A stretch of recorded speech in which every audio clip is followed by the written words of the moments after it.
Tebrik ederim. Otur.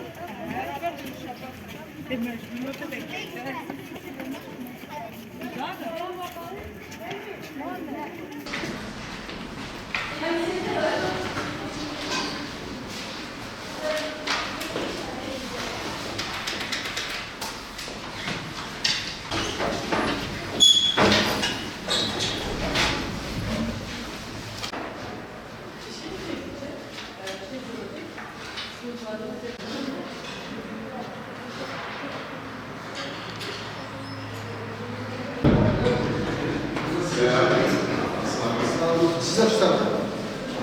Tekrar tutalım. Gel. Hoş geldiniz.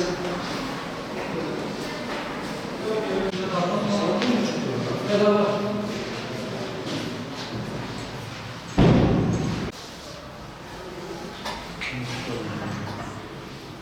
Kimlik alanı var mı?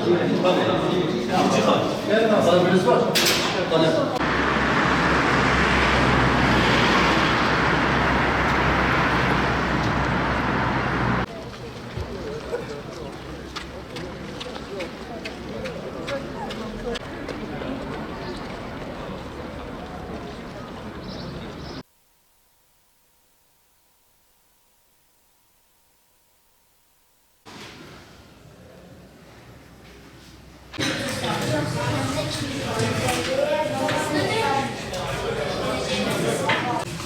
Hocam, şöyle, burası çok fazla.